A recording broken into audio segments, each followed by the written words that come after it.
जो गुजर गया है उसके बारे में मत सोचो और भविष्य के सपने भी मत देखो। जो वर्तमान में है उसी को जियो, उसी को सुधार करने की कोशिश करो ताकि वर्तमान से आपका भविष्य भी सुधर जाए और पीछे की जो बातें हैं उसको कोई याद भी ना रख पाए।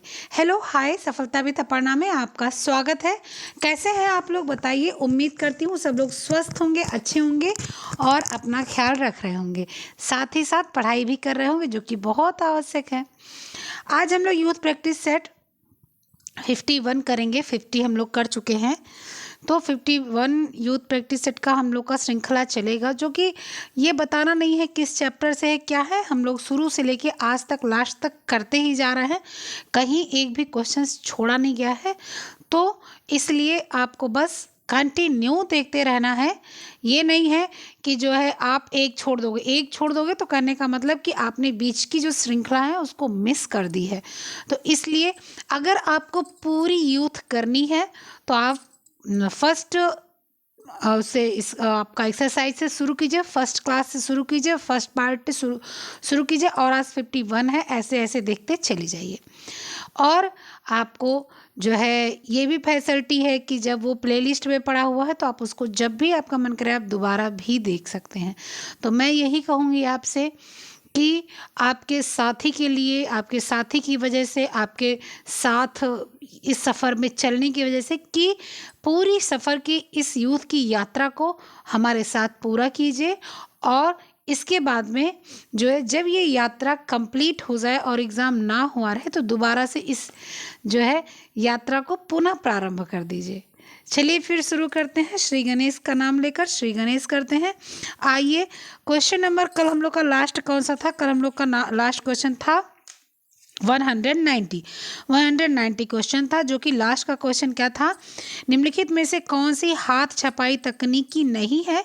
जो डुप्लेक्स था, स्क्रीन था, ब्लॉक था और स्टेंसिल था। तो हम लोग को पता है कि डुप्लेक्स जो होती है वो हमारे हाथ से नहीं हो पाती, क्योंकि दोनों तरफ की छपाई की विधि है जो मशीनों के द्वारा ही हो सकती है। आज क्वेश्चन नंबर 91 से करेंगे। आइए देखते हैं 91 क्वेश्चन क्या है। और हाँ, पूरी वीडियो देखिए, लास्ट तक वीडियो देखा कीजिए, बीच में जाया मत कीजिए छोड़ के। आप लोग स्किप करके देखते हैं, स्किप करके देखना गलत बात है ना। आपकी जो पढ़ाई है वो आपसे टाइम मांगती है, आपकी तपस्या मांगती है, आपके जो है हिसाब से वो नहीं चल पाती है। आपको उसके हिसाब से चलना होता है अगर आपको सफलता पानी है। दूसरे लाइक किया कीजिए, शेयर किया कीजिए, नए हैं तो सब्सक्राइब और बेल आइकन जरूर दबाइएगा। चलिए फिर शुरू करते हैं। चलिए 91 क्वेश्चन क्या है? 191। सूची 1 में दिए गए रंगाई की विधियों को सूची 2 में दिए गए उनके स्पष्टीकरण के साथ सुमेलित करना है। ठीक है, रंगाई की विधियां हैं और उनको स्पष्ट करना है कि इन रंगाई की विधियों का क्या तात्पर्य है। संयोग रंग, शुभ रंजन, रंग अलग चीज़ है, रंजन मतलब होता है रंगना और रंग मतलब होता है रंग। विविध तंतु रंजन, बैच या सरिता पैकेज रंजन। फिर क्या है? तागे वाली छेदित चरखियों की रंगाई, वस्त्र के कपड़े में संपूर्ण रंजन परिसर में लगातार डालते रहना। निर्वातक रंजन, दो या ज़्यादा प्रकार के रेशों को एक ही रंग घोल में और उसी साइड में रंगना और सम्मिश्रणों को एक ही रंग में रंगना। और सम्मिश्रणों को एक ही रंग में घोल दो या ज़्यादा सेट के साथ रंगो। तो आपका क्या क्वेश्चन, आपका जो आंसर आएगा उसको देखिए। संयोजन रंजन मतलब क्या होता है? संयोजन रंजन का मतलब होता है दो या दो से ज़्यादा प्रकार के जो है रेशों को एक ही रंग में घोलना, मतलब एक ही रंग से रंगना या उसी शेड में रंगना। दो या दो से अधिक रेशों को, ठीक है, दो से ज़्यादा रेशों को एक ही रंग में या तो रंगा जाएगा, मतलब एक बाल्टी रंग घोली रहेगी, उसी जो घोली हुई रहेगी उसी में आप दो रेशों को डाल देंगे और उसी में रंगेंगे, या एक ही सेट में दोनों धागों को रंगना। ठीक है, तो क्या आ जाएगा? संयोजन रंजन का क्या आ जाएगा? दो या ज़्यादा प्रकार के रेशों को एक ही रंग घोल में उसी सेट में रंगना। ठीक है, तो आपका क्या आ जाएगा? सबसे पहले आ जाएगा आपका चौथा। विविध तंतु रंजन क्या होता है? विविध तंतुरंजन मतलब होता है कि जितने भी जो है वो हैं आपके रेशे हैं, जितने भी आपके रेशे हैं, जितने भी आपके घोल हैं उसमें आपको धागों को रंगना है, एक ही रंग से रंगना है, ठीक है। और एक ही रंग से रंग कर क्या है, ज़्यादा शेड देना है उसमें, शेडेड उसको ज़्यादा, जैसे कि मान लीजिए हरा कलर है, हरे को डार्क कर देंगे, डार्क को थोड़ा हल्का हरा कर देंगे, थोड़ा और हल्का हरा करेंगे, थोड़ा और हल्का हरा करेंगे, थोड़ा और हल्का हरा करेंगे, ऐसे ऐसे टिंट में पहुंच जाएंगे। तो विविध तंतुरंजन का क्या मतलब होता है कि जो है, जो मिश्रण को एक ही रंग घोल में, सभी मिश्रण, सम्मिश्रण मतलब सभी मिश्रण को एक ही रंग घोल में दो या ज़्यादा सेट के साथ रंगना, ठीक है। चलिए, इसका क्या आ जाएगा, पांचवा आ जाएगा। इसके बाद में बैच या सरिता जो है, इसको हम लोग बोलते हैं निर्वातन रंजन। निर्वातक रंजन मतलब होता है कि ऐसा रंजक जो हम लोग रंग दे और वो फिर हट जाए, हटने के बाद उसमें थोड़ी सी छाप बची रहे, ठीक है, उसको हम लोग क्या बोलते हैं, निर्वातक रंजक। पैकेज रंजन क्या होता है, जो तागे वाले छेदित चरखियों की रंगाई, मतलब कि जो जो तागे हैं उसमें जो छेद रहते हैं चरखियों में, और उस तागों को, उस चरखियों में धागों को लपेट दिया जाता है, उसके बाद उसको डुबकी लगवा दी जाती है रंग की, उसको हम लोग क्या बोलते हैं, पैकेज रंजन, ठीक है, पैकेज रंजन बोलते हैं। और ये आ जाएगा 1 नंबर पर। ऑप्शन आपका क्या चला जाएगा, ऑप्शन है चौथा है, पांचवा है, तीसरा है, पहला है। आपका ऑप्शन नंबर ए बिल्कुल करेक्ट है। नेक्स्ट क्वेश्चन क्या है आपका, कि रंगों की क्रिया विधि में अनुक्रम क्या होता है। अवशोषण होता है, रंग को खाली करना। अधिशोषण, रंग घोल में रंग का वियोजन, ठीक है। तो सबसे पहले आपको क्या करना होगा इसमें, तो सबसे पहले आपको रंगों का अनुक्रम क्या है, कि जो रंग घोल में रंग का, मतलब जो आपके रंग घोल में रंग का वियोजन, मतलब योजना बनानी है कि किस किस रंग को क्या क्या का घोलना जाएगा, ठीक है। जैसे मान लीजिए आपको योजना बनानी कि हरे रंग, आपका हरा रंग है, उसको उसमें थोड़ा सा पीला रंग डालना है, यानी कि आपको पैरेट ग्रीन बनाना है। तो ये आपका क्या हो जाएगा, रंग घोल में रंग का वियोजन। अब रंग घोल जो होगा उसमें क्या करेंगे, रंग का वियोजन करेंगे, मिलाएंगे रंगों को, रंगों की योजना बनाएंगे, ठीक है। इसके बाद में क्या करेंगे कि रंग को खाली करना, ठीक है। अब हमने रंग के घोल में सारी रंग के घोलों को, रंग को तैयार किया, ये रंग को मुझे बनाना है, और रंग को हमने घोल कर तैयार कर दिया। अब रंग घोल कर तैयार करने के बाद रंग को खाली कर देंगे। कहाँ खाली कर देंगे, या तो किसी बर्तन में खाली कर देंगे, और या तो कपड़े पर खाली करेंगे, यानी कि कपड़े को पेंट करेंगे, ठीक है। उसके बाद में क्या आ जाएगा, उसके बाद में आ जाएगा आपका अधिशोषण। अधिशोषण मतलब कि जो है, आपने जो कपड़े हैं उनको क्या किया कि अधिक उसमें डाला कलर में और निकाला। अधिशोषण मतलब बिल्कुल से अधिक से, मतलब एकदम डुबकी लगवा दी कपड़े को, ठीक है, डाल दिया बाल्टी में, कपड़े को डाल दिया।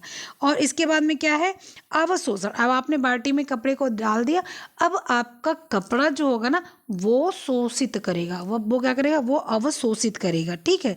तो ऑप्शन नंबर आपका क्या चला जाएगा, ऑप्शन नंबर आपका चला जाएगा DBCA। ऑप्शन नंबर क्या चलेगा, DBCA। चलिए नेक्स्ट क्वेश्चन क्या है ये देखते हैं। रंगने के समय जिन सोपानों का पालन किया जाता है उनका अनुक्रम बताइए। कहने मतलब जब आप कपड़े को रंगते हो तो जिस चीज़ को सबसे पहले, फिर उसके बाद, फिर उसके बाद, फिर उसके बाद जिसका अनुपालन किया जाता है उसको आपको बताना है। तो सबसे पहले क्या किया था, क्या प्रक्रिया के बाद कपड़े को तैयार करना, रंगाई पानी को तैयारी, और सर्वसमावेशी क्रमकों को डालना क्या होता है। तो सबसे पहले जो हम लोग तैयार करते हैं वस्त्र को, उसमें जो अलग अलग प्रकार के जो है क्रिया को करते हैं। सबसे पहले रंगाई के पानी को तैयार किया जाता है, ठीक है। सबसे पहले रंगाई के पानी को तैयार किया जाता है। भाई कौन सा पानी, कौन सा कलर है, गर्म पानी में घुलता है या ठंडे पानी में घुलता है, पानी में आविले नहीं है तो इसमें और से उसमें अभिकर्मक डालने पड़ेंगे। ऐसा तो कल हम लोग ने पढ़ा था कि भाई जो पानी में घुलता नहीं रंग उसमें अभिकर्मक डाला जाता है ताकि पानी में घुल जाए कलर, ठीक है। तो सबसे पहले क्या करेंगे, पानी को तैयार करेंगे। उसके बाद इसमें जो है आपके में सर्वसमावेशी क्रमों को डालेंगे। अब वही मैंने अभी को बताया कि पानी तैयार करने के बाद में अब ऐसे क्रमों को डालेंगे कि अगर वो आबिलेय है, घुलने योग्य नहीं तो घुल जाए, घुलने योग्य है तो वो टिकाऊ बना रहे, ऐसे के लिए हम लोग डालेंगे। उसको डालने के बाद में क्या करेंगे, इस प्रक्रिया करने के बाद में हम लोग क्या करें, कपड़े को अपने बाल्टी या बर्तन या भगोना या पतीली जो भी रहेगा उसमें हम लोग क्या करेंगे, डालेंगे। ठीक है, डालेंगे। और डालने के बाद में क्या करेंगे, हाँ तो नहीं, तो ये दूसरा नहीं, पहला प्रक्रिया के बाद, मतलब रंगाई पानी की तैयारी करने की प्रक्रिया के बाद में हम लोग क्या करेंगे, कपड़े को तैयार करेंगे। ठीक है, तो क्या आपका ऑप्शन आ जाएगा, आपका ऑप्शन आ जाएगा 3, 4, 1 और 2। 3, 4, 1 और 2, ऑप्शन नंबर सी बिल्कुल करेक्ट है। नेक्स्ट क्वेश्चन क्या है, सूची 1 में दिए गए शब्दों को सूची 2 में दिए गए शब्दों से मिलाना है वाक्यों से। स्थानांतरण, फ्रॉस्टिंग, फेडिंग या क्रॉकिंग, तो इसके आपको जो है उसको मिलाना है। तो चलिए मिलाते हैं। तो स्थानांतरण का क्या मतलब होता है, स्थानांतरण का मतलब होता है कि कपड़े में एक स्थान से दूसरे स्थान पर रंग का जाना, यही तो होता है स्थानांतरण का मतलब, यही होता है।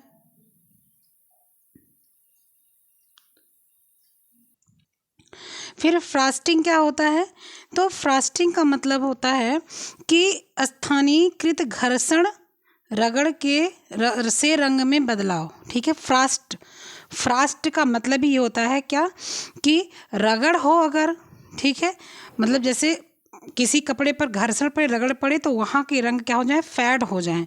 ठीक है, तो फ्रॉस्टिंग का मतलब, ठीक है। नेक्स्ट क्या है, फेडिंग। फेड का मतलब ही होता है कि कपड़े का रंग जो है हल्का हो जाना। तो सूर्य के एक प्रकाश के कारण रंग अगर चला जाता है उसको क्या बोलते हैं, फेडिंग बोलते हैं। और क्रॉकिंग क्या बोलते हैं, तो क्रॉकिंग करने का मतलब होता है रगड़ इसके जो है रगड़ से जो है और भी कपड़े कलर हो जाते हैं, उसको हम लोग क्या बोलते हैं, क्रॉकिंग बोलते हैं। तो ऑप्शन नंबर क्या चला जाएगा, 4, 3, 1, 2, ऑप्शन नंबर सी चला जाएगा। नेक्स्ट क्वेश्चन क्या है, भारतीय वस्त्र उद्योग में आजकल प्रिंटिंग को किस विधि का सामान्यतः उपयोग किया जाता है, प्रिंटिंग के लिए कौन सी विधि सामान्यतः उपयोग की जाती है, स्क्रीन, डिजिटल, रोलर लिखा हुआ ना, इसको रोलर कर लीजिएगा, और ब्लॉक प्रिंटिंग, किस चीज़ की प्रिंटिंग का उपयोग आजकल किया जाता है। तो आप सबको पता है स्क्रीन प्रिंटिंग बिल्कुल होती ही है आजकल। और डिजिटल प्रिंटिंग, तो डिजिटल इंडिया ही हो गया है, डिजिटल पूरा विश्व ही हो गया है, तो डिजिटल प्रिंटिंग भी चलेगी। और उसके बाद में आपका क्या है कि रोलर जो होता है ना, तो आपका अच्छा, रोलर छपाई में क्या है, थोड़ा सा अभी बहुत लोगों को कन्फ्यूज़न आएगा इसमें कि रोलर छपाई क्यों नहीं। तो रोलर छपाई की बात इसलिए नहीं है कि रोलर छपाई की विधि में लोहे के सिलेंडर्स होते थे और इन पे बहुत मोटी मोटी चादर, कंबल, ये सारी चीज़ें लपेटी जाती थी। और ये 16 लेयर लगाए जाते थे, 16 लोअर क्या बोलते हैं, रोलर लगाए जाते थे। तांबे वाले बेलन पर नमूने अंकित किए जाते थे। इतना इसमें बहुत मतलब हौच पौच हो जाता था। इसलिए ये प्रिंटिंग है तो, लेकिन आजकल भारत के वस्त्र उद्योग के लिए इसको उतना बेस्ट नहीं मानते जितना बेस्ट इन सबको। अच्छा, ब्लॉक प्रिंटिंग पहले हाथ से ही होती थी, लेकिन अब ये रोलरों के माध्यम से भी होने लगी है ब्लॉक प्रिंटिंग। और ब्लॉक प्रिंटिंग आज भी साड़ियाँ, सूट अच्छे अच्छे मिलते हैं। तो आपकी ये तीनों जो प्रिंटिंग है ना, ये आपकी प्रिंटिंग जो है इसको अच्छा माना जाता है। किसको, आपके स्क्रीन प्रिंटिंग को, डिजिटल प्रिंटिंग को और ब्लॉक प्रिंटिंग को। ठीक है, तो ऑप्शन नंबर क्या चला जाएगा, ऑप्शन नंबर आपका चला जाएगा डी। हाँ, नेक्स्ट क्वेश्चन आइए देखते हैं क्या है नेक्स्ट क्वेश्चन। नेक्स्ट क्वेश्चन देखिए, रंगते वक्त नमक किस लिए डालते हैं, इसलिए का मतलब किस लिए डालते हैं। चलिए, क्या अवशोषण करने के लिए, रंग शून्य करने के लिए, घोलने के लिए, उपरोक्त में से सभी। तो आप सबको पता है कि रंग क्यों डालते हैं। जब कपड़ा धुलते हैं, वैसे भी तो जब हमारे कोई कपड़े क्या होते हैं कि रंग छोड़ने वाले होते हैं, क्या होते हैं, रंग छोड़ने वाले होते हैं। तो उस बाल्टी में इजी डाला और इजी, देखिए मैं एक आपको व्यवहारिक चीज़ बताऊं, जो कपड़े रंग छोड़ते हैं उनको इजी में धोने की आदत डालिए। थोड़ा सा हो सकता है एक्सपेंसिव लगे, लेकिन बिल्कुल नहीं है। आप अगर एक बॉटल अगर है तो ठीक है, नहीं है अगर तो आप पाउच लेकर और उसमें आप एक साड़ी धुल के निकालिए, दूसरी साड़ी धुल के निकालिए, ऐसे एक एक करके आप 4-6 साड़ी धुल सकते हैं। तो उसमें अगर आप 1 चम्मच नमक घोल देते हैं तो क्या हो जाता है कि जो आपका रंग होता है ना वो छूटना कम हो जाता है। तो अवशोषण करना बिल्कुल नहीं होता है, घोलने के लिए नहीं, रंग शून्य करने के लिए होता है। जब रंग शून्य हो जाता है तभी वो रंग क्या होता है, उतरता नहीं। तो ऑप्शन नंबर आपका क्या चला जाएगा, बी चला जाएगा। ठीक है, 1 मिनट मैं इसको काट दूँ, नहीं तो जो है आप लोग को लगेगा कि ये सही है, ये सही है, ये रंग शून्य करना। नेक्स्ट क्वेश्चन क्या है कि डिस्पर्स रंग ट्रांसफर छपाई में नहीं किया जाता। डिस्पर्स रंग ट्रांसफर छपाई में नहीं किया जाता है। ठीक है, ट्रांसफर छपाई में प्रयोग नहीं किया था। ऊंचे ताप पर गर्म करने पर डिस्पर्स रंग उदात नहीं होते। उदात मतलब कि वो जो है आपके बहुत अधिक जो है ऐसे जमने वाला, या बहुत अधिक ना जमेंगे ना बहुत अधिक फैलने की उनके अंदर क्षमता रहेगी। तो डिस्पर्स रंग जो होते हैं वो आपके ट्रांसफर छपाई के लिए प्रयोग किए जाते हैं। डिस्पर्स रंग जो होते हैं वो ट्रांसफर छपाई के लिए प्रयोग नहीं किया जाता। क्यों नहीं?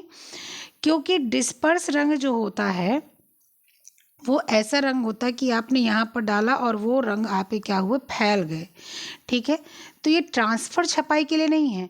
ये ऐसे कलर हैं जहाँ पर फैलाव चाहिए, जहाँ पर टिंट चाहिए, जहाँ पर थोड़े से वो चाहिए दाग धब्बे, मतलब कलरफुल ऐसे, मतलब ऐसे ज़मीन थोड़ा सा ब्लर टाइप की दिखे, इस तरह का कलर चाहिए। ठीक है, तो ट्रांसफ़र रंग, डिस्पर्स रंग ट्रांसफर छपाई में नहीं प्रयोग किया जाता। ट्रांसफर छपाई में दूसरा कलर प्रयोग किया जाता है। ऊंचे ताप पर गर्म करने पर डिस्पर्स रंग उदात नहीं होते। उदात मतलब घबराते नहीं हैं, वो अपने प्रकार को अपनाए रहते हैं, वो अपने हिसाब से रहते हैं, वो गड़बड़ नहीं होते हैं, वो जमने की स्थिति या पतला होने की स्थिति नहीं आती है। तो आपका सही है, दोनों ए और आर दोनों सही है, क्योंकि डिस्पर्स रंग आपके जो है ठंडे कपड़े ही फैला के किए जाते हैं। ठीक है, लेकिन कभी कभी अगर उनको गर्म कपड़े, गर्म कलर हो या कोई कारण हो तो बहुत अधिक असर नहीं पड़ता है, ठीक ठाक काम कर देता है। तो ए और आर दोनों सही आपका माना जाएगा। और नेक्स्ट क्वेश्चन क्या है देखते हैं। निम्नलिखित में से कौन सा डाई का भाग है, कौन सा डाई का भाग है? ठीक है, ऑक्सोक्रोम, क्रोमोफोर, पिगमेंट, स्याही। तो मैं बता दूं, क्रोमा डाई आप सबको पता है, क्रोमा डाई, क्रोम डाई जिसको जो आप लोग बोलते हो क्रोम या क्रोमा डाई, तो उसी का एक है ऑक्सोक्रोम और इसी का एक है क्रोमोफोर। ठीक है, पिगमेंट जो होता है ये डाई का प्रकार नहीं होता, ये एक कलर होता है। ठीक है, जैसे मान लीजिए पिंक कलर लेना है, डार्क पिंक आपके पास है, अब उसको वाइट का, उसको हल्का पिंक करना है तो उसमें वाइट डालकर उसको टिंट बनाएंगे, वो डाई नहीं है। और स्याही भी आपकी क्या है, डाई नहीं है। ठीक है, ये सब पिगमेंट होते हैं। तो आपका ऑप्शन नंबर क्या जाएगा, ऑप्शन नंबर आपका 1 और आपका ऑप्शन नंबर 2 सही जाएगा। ठीक है, चलिए नेक्स्ट क्वेश्चन क्या है आइए देखते हैं। अच्छा हाँ, एक चीज़ हम बताएं आपके कि जो आपका, अगर आपको किसी को ये लगता होगा कि पिगमेंट डाई है या स्याही डाई है, तो बिल्कुल नहीं है, इसको ध्यान रखिएगा। ठीक है, नेक्स्ट क्वेश्चन क्या है, ट्रांसफर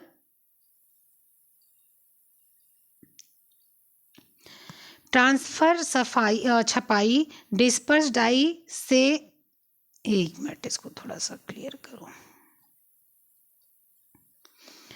ट्रांसफर छपाई डिस्पर्स डाई से छापने का सबसे उपयुक्त तरीका है।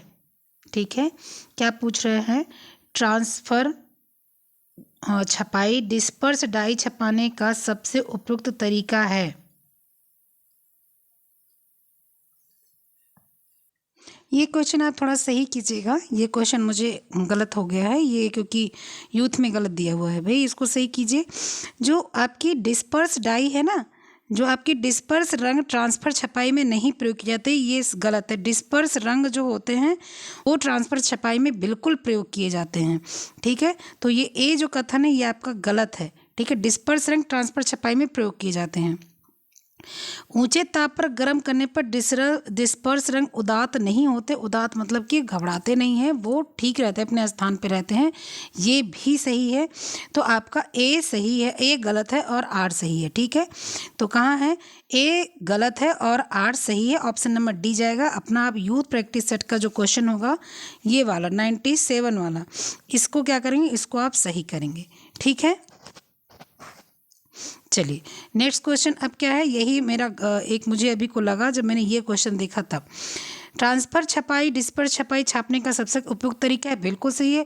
और डिस्पर्स डाई उच्च ताप पर गर्म करने पर जो है ऊर्ध्व पातन सब लाइम होती है। सब लाइम मतलब गाढ़ी हो जाती है, लेकिन इसमें जो वो खासियत है फैलने वाली वो होती ही होती है। ठीक है, तो आपका क्या होगा कि इसमें आपके क्या बता रहे हैं? इसमें बता रहे हैं कि जो है आपका दोनों सही है, इसमें ऑप्शन नंबर दोनों सही है। ठीक है, चलिए नेक्स्ट क्वेश्चन देखते हैं। एसिड रंजक ऊन व रेशम के लिए उपयुक्त है। एसिड रंग, एसिड क्यों? क्योंकि जो आपके क्षारीय रंग है ना, ये अम्लीय रंग तो ऊन रंग सकते हैं, रेशम रंग, लेकिन जो क्षारीय रंग से अगर ऊन और रेशम रंगते तो वो कट जाता है, मतलब खराब हो जाता है, वो झड़ जाता है। ठीक है, एसिड रंजक ऊन और रेशम में पाए जाने वाले हाइड्रोक्सी समूह के साथ मिलकर आयोनिक बॉन्ड बनाते हैं। आयोनिक बॉन्ड नहीं बनाते, ये बॉन्ड नहीं बनाते। ये एसिड रंजक जो होते हैं वो ऊन का जो ऊन और रेशम का जो तत्व होता है ना, उसके अंदर तक जाकर उसको नुकसान नहीं पहुंचाते। ठीक है, तो आपका क्या हो जाएगा? ए और आर दोनों सही है, ए और आर दोनों गलत है। यहाँ पर आप एक इसका ऑप्शन तय कीजिएगा क्या कि ए आपका क्या है? सही है, ए सही है, ऑप्शन नंबर सी है। और आर आपका क्या है? गलत है। ठीक है, आर आपका क्या है? गलत है। तो आपका ऑप्शन नंबर ए बिल्कुल सही है, मतलब ए सही है, आर गलत है। तो आपका सी ऑप्शन बिल्कुल सही है, सी। ठीक है, चलें नेक्स्ट क्वेश्चन क्या है, आइए देखते हैं। निम्नलिखित में से ट्रांसफर छपाई की विशेषता कौन सी है? छपाई के अन्य तरीकों की तुलना में अधिक पानी प्रदूषित करना, अच्छी डिजाइन, अस्पष्टता, अत्यधिक दक्ष, अकुशल मजदूर का उपयोग नहीं किया जा सकता, कम जगह की जरूरत होती है, डिजाइनों का लचीलापन संभव है। तो सबसे पहले अच्छी डिज़ाइन बनती है, इसमें सही बात है, अच्छी डिज़ाइन और अस्पष्टता होती है। क्यों? क्योंकि इसमें मोम लगा के किया जाता है, तो मोम लगा देते हैं पहले ही उसको, तो जो है इसलिए अस्पष्ट बन जाती है डिज़ाइन। ठीक है, उसके बाद में क्या है कि अस्पष्ट डिज़ाइन बनने के बाद में इसमें जो बहुत अधिक दक्ष आदमी, ये डिज़ाइन भी दक्ष है, अच्छी है, और जो बहुत दक्ष आदमी है वही कार्य कर सकता है। ऐसे कोई मैं नहीं कर सकती, आप नहीं अगर करती होंगी तो कर सकती, नहीं तो ऐसे आप भी नहीं कर सकते। अकुशल मजदूर का उपयोग नहीं किया जाता, बिल्कुल नहीं किया जा सकता। अगर अकुशल मजदूर का उपयोग किया जाएगा तो वो कर ही नहीं पाएगा। ठीक है, और इसमें आपकी जो डिस्पर्स रंगाई है, इसमें कम जगह की ज़रूरत लिखा हुआ है, तो हो सकता है कम जगह की ज़रूरत हो, नहीं तो इसमें कपड़े का फैलाव होना चाहिए अच्छे से, और कपड़े को फैलाव करके, और जो है मतलब कम जगह का उपयोग करने का मतलब ये है कि मशीन के लिए, बहुत ज़्यादा फैक्ट्री लगाने के लिए, पूरा एकदम से ब्लेंडर फैलाने के लिए आपको इतना जगह नहीं चाहिए, नॉर्मल जगह में हो जाएगा। डिजाइनों का लचीलापन संभव, लचीलापन मतलब कि अगर डिजाइन बना रहे हैं तो अगर हाथ फिसल गया, इधर उधर थोड़ा सा लाइन वाइन हो गया तो संभव है, ऐसा नहीं है। अगर इधर उधर हो जाएगा तो डिस्पर्स है। फैलाव कलर है, अगर इधर उधर हो गया तो पूरा कलर ही, डिजाइन ही बिगड़ जाएगा। ठीक है, छपाई के अन्य तरीकों की तुलना में अधिक पानी प्रदूषित करता है, पानी तो प्रदूषित करता ही है। ठीक है, अच्छा ठीक है, छपाई की अन्य तरीकों की तुलना में अधिक पानी प्रदूषित करता है, प्रदूषित मतलब फैलाता है, तो ये भी इसमें सही है। ठीक है, डिस्पर्स डाई जब अत्यधिक पानी फैलाता है इसीलिए तो इसको डिस्पर्स डाई बोलते हैं। ठीक है, तो आपका 1 2 3 4 और 5 ये आपका जो है होगा। ठीक है, ये आपका नहीं होगा छठवां।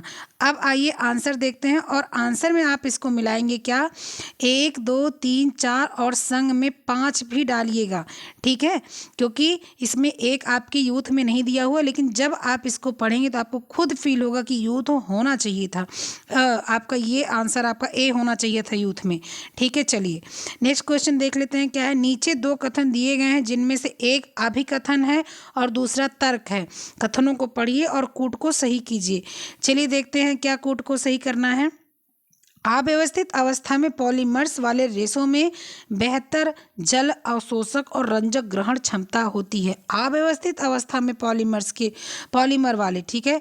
अब अव्यवस्थित तरीका क्या होता है, किसी भी तरीके में करो, अव्यवस्थित हो या व्यवस्थित हो, ठीक है।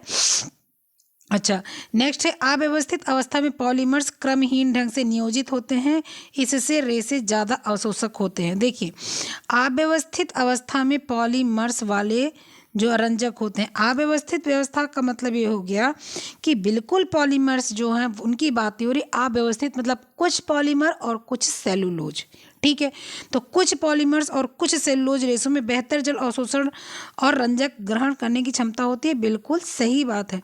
और फिर यही रेशे की जो बात हो रही है, पॉलीमर्स क्रमहीन ढंग से नियोजित होते हैं, जिससे रेशे, जैसे क्रमहीन क्या, जैसे आपने सेलुलोज को मिलाया और सेलुलोज के साथ फिर आपने पॉलीमर्स को मिलाया। रेयान कैसे बनता है, सेलुलोज को मिलाते हैं और सेलुलोज के साथ में क्या हम लोग पॉलीमर्स को मिलाते हैं। अब पॉलीमर्स और सेलुलोज को हमने मिलाया तो मैंने एक लुगदी तैयार की और उस गुद्दे को और जो है पॉलीमर्स को एक साथ फेंटा, एक साथ चलाया, तो कहीं पर पॉलीमर्स आ गए, कहीं पर सेलुलोज आ गया, और इसीलिए ये रेशे कॉटन से, लिनन से ज़्यादा सोखते हैं। 30% ये अवशोषक होते हैं, ठीक है। तो ऑप्शन नंबर ए और आर आपका क्या चला जाएगा, दोनों सही चला जाएगा।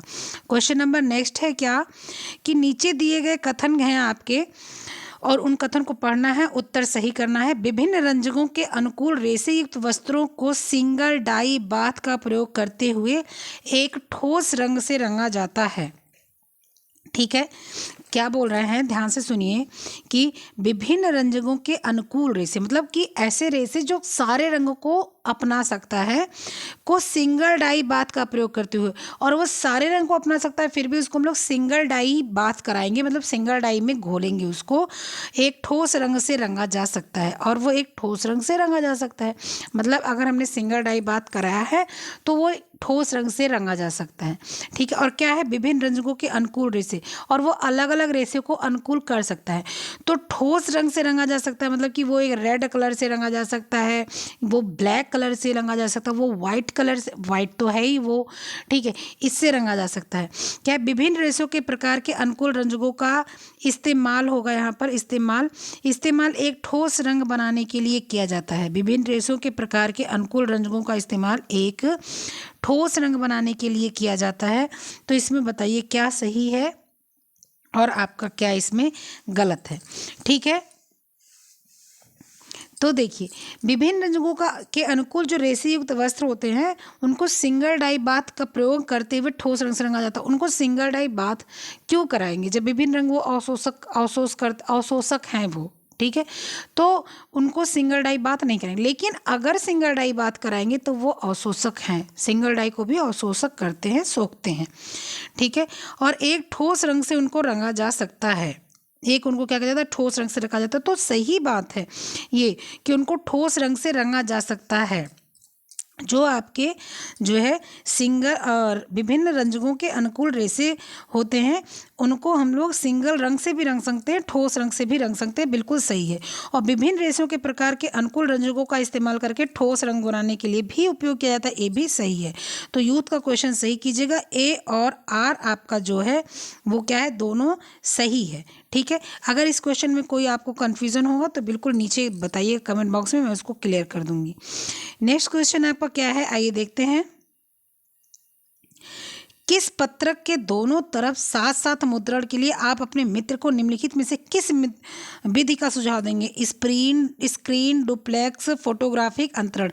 क्या बोल रहे हैं देख लीजिए, किसी पत्रक के दोनों तरफ, पत्रक मतलब पत्र, कपड़ा, पत्ती, कुछ भी आप मान लो, मुद्रण के लिए, मुद्रण मतलब दोनों तरफ छपाई के लिए आप अपने मित्र को निम्नलिखित में से किस मुद्रण का सुझाव देंगे।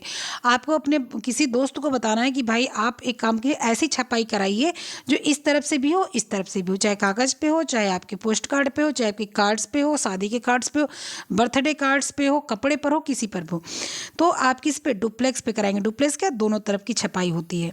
नेक्स्ट क्वेश्चन क्या है, बाटिक, टाई और डाई और इकत छपाई के प्रकार हैं, ब्लांच, प्रतिरोध, शोधन छाप, वर्णक छाप। बाटिक, टाई डाई और इकत छपाई। ठीक है, के प्रकार हैं। कौन कौन से प्रकार हैं? तो आप सबको पता है ये प्रतिरोध के प्रकार हैं। क्यों? क्योंकि बाटिक के लिए क्या करते हैं हम लोग? मोम लगाते हैं। टाई डाई के लिए क्या करते हैं? धागा बांधते हैं। और इकत के लिए भी हम लोग क्या करते हैं? तो इकत के लिए भी हम लोग जो है उसको रेसिस्टेंट करते हैं। किससे? मोम से या आपके धागे से या किसी भी प्रकार से उसको हम लोग रोकते हैं। तो ऑप्शन नंबर प्रतिरोध चला जाएगा बी। नेक्स्ट क्वेश्चन क्या है कि एक मिनट, इसको थोड़ा सा मुझे इसको करना पड़ेगा।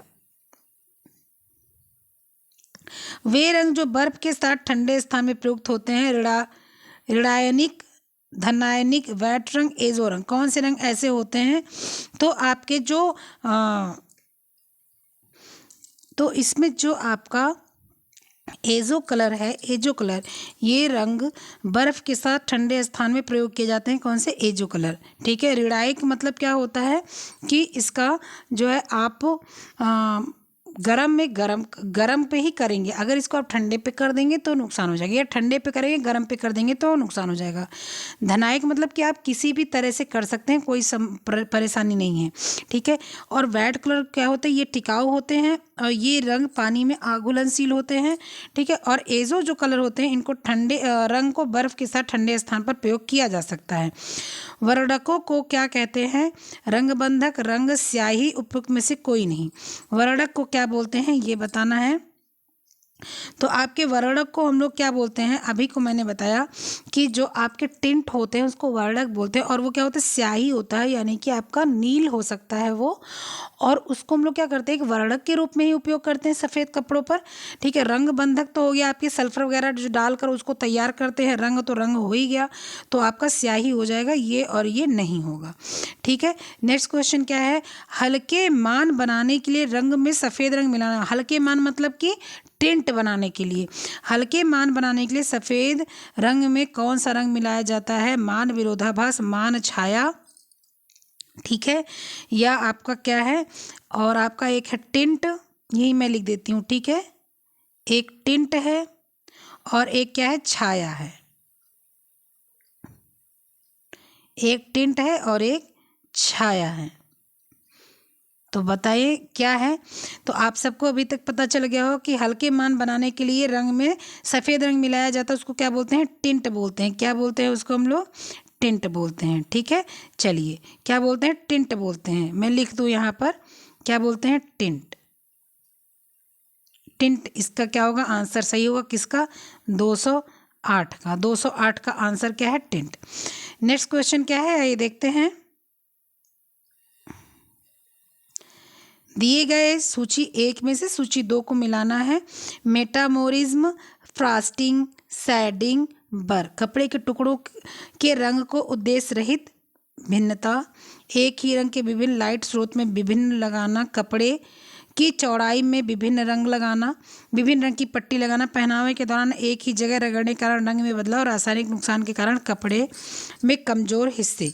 ठीक है, तो आपका जो इसमें आ जाएगा सबसे पहले 209 का आ जाएगा जो मेटामोरिज्म। ये एक ही रंग की विभिन्न लाइट जो है स्रोत में विभिन्न लगना, मतलब कि एक ही रंग के विभिन्न लाइट, मतलब जैसे मान लीजिए रेड कलर है, रेड को हल्का रेड, उससे हल्का, उससे हल्के रेड को जो है लाइट स्रोत में भिन्नता लाना।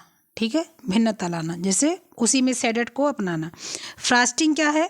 फ्रॉस्टिंग पहनावे के दौरान एक ही जगह रगड़ने का रंग में बदलाव, मैंने अभी बताया, जो अधिकतर जीन्स में हो जाता है, कॉटन के कपड़े में हो जाता है, इसको क्या बोलते हैं? इसको फ्रॉस्टिंग बोलते हैं। ठीक है, इसके बाद में सैडिंग क्या होता है? सैडिंग कपड़े के टुकड़े के रंग में उद्देश्य रहित भिन्नता। ठीक है, जैसे आपने जो है कपड़े को यूज़ किया हुआ है, तो आपकी मानिए साड़ी ली है और साड़ी चलती भी है, हम लोग के पास होगी, आप लोग के पास भी सूट साड़ी होगा, ऊपर में वो वाइट होगा, उसके नीचे थोड़ा सा नेक्स्ट कलर लास्ट तक जाते जाते रेड या ऐसे हो जाएगा। मेरे पास है एक जो ऊपर है बिल्कुल वाइट से थोड़ा सा डल है, फिर और डार्क, और डार्क, फिर और डार्क, और लास्ट में एकदम रेड है, डार्क रेड है। तो ये कौन सा है? ये आपका कपड़े के टुकड़े वाले रंग हैं जिसको शेडिंग बोलते हैं। बर क्या होता है? कपड़े की चौड़ाई में भिन्न रंग की पट्टी। ठीक है, चलिए क्या है ऑप्शन नंबर आपका? दूसरा है, चौथा है, पहला है, तीसरा है। ऑप्शन नंबर बी बिल्कुल आपका क्या है? करेक्ट है। नेक्स्ट क्वेश्चन क्या है आपका? देखते हैं। सूची 1 में दिए गए सूची 2 को मिलान करना है, वही चीज़ है। Binders, batting agent, hygroscopic agent और कैरियस, ये क्या चीज़ है? तो आइए, और दूसरे क्या लिखा है? दूसरे तो प्रिंट के क्षेत्र में पानी की मात्रा बढ़ता है जिससे कपड़े पर रंग चढ़ाने का बढ़ावा देता है। पॉलिस्टर रंगने का प्रयोग लाता है, पॉलिस्टर लिखिएगा इसको, ठीक है। रंगने की प्रक्रिया को कम करता है, रंग में पाउडर को घोलने में सहायक होता है। प्रिंटिंग पेस्ट के प्रयोग किए जाते हैं जिससे रंग के कणों को कपड़े पर जुड़ने तक रखता है, ठीक है। तो चलिए इसको भी मिला लेते हैं। तो बाइंडर्स क्या होता है? बाइंडर्स मतलब पता हो गया होगा, जुड़ने की बात हो रही है। और जुड़ने की बात कहाँ पर हम लोगों ने की थी कि आपके यहाँ पर देखिए लिखा हुआ है कि प्रिंटिंग पेस्ट में प्रयोग किया जाता है जिससे रंग के कणों को कपड़े पर जुड़ने तक रखता है, यानी कि बाइंडर्स की बात होगी। अब वेटिंग एजेंट की क्या बात हो गई कि रंग के पाउडर को घोलने में सहायक होता है। कौन सा? वेटिंग एजेंट, ठीक है। अभी मैंने बताया कि ये कलर पानी में आघुलनशील होता है, इसमें सोडियम और कुछ ऐसे केमिकल्स मिला के इसको घोले जाते हैं, ठीक है। इसके बाद में क्या है? हाइग्रोस्कोपिक एजेंट क्या है? हाइग्रोस्कोपिक एजेंट प्रिंट के क्षेत्र में पानी की मात्रा बढ़ाता है। हाइड्रो मतलब क्या होता है?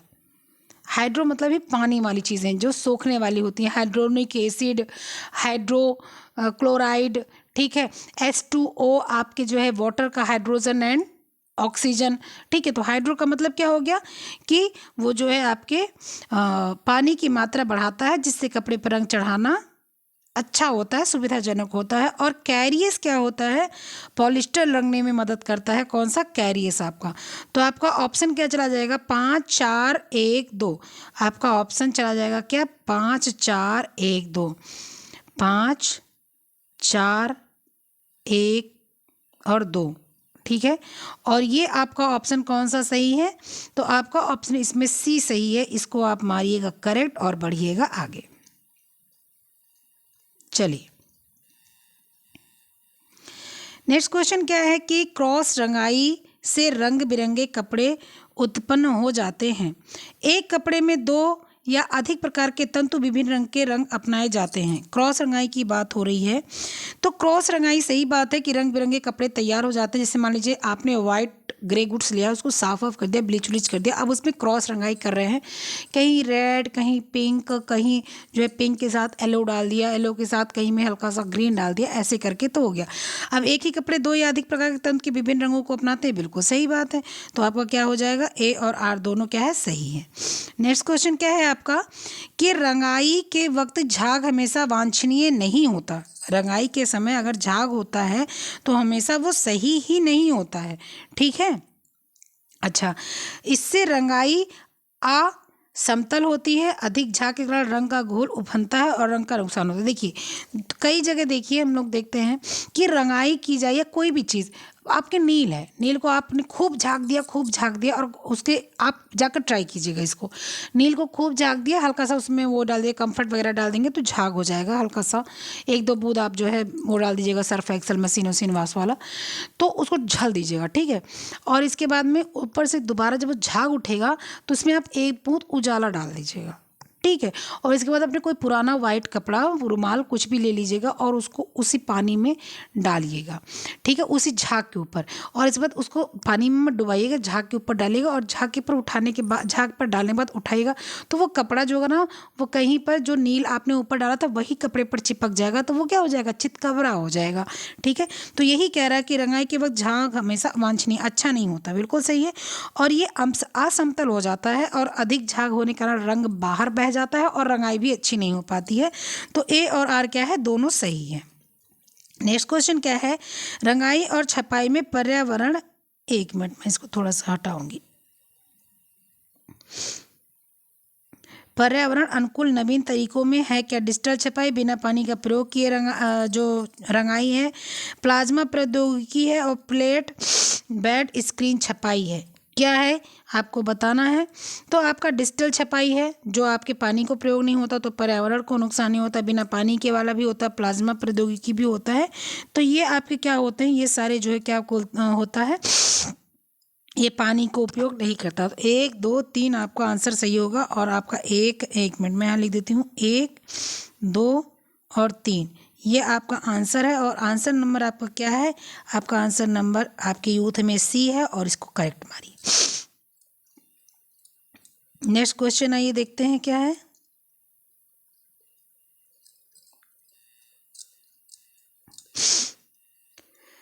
रंग जिसकी सूती कपड़ों की तरफ आकर्षक नहीं होता है, बेसिक रंग है, रिएक्टिव रंग है, सल्फर रंग है, बैट रंग। जो सूती कपड़े पर नहीं चढ़ता है वो बताया, वो कह रहे हैं, पूछा जा रहा है।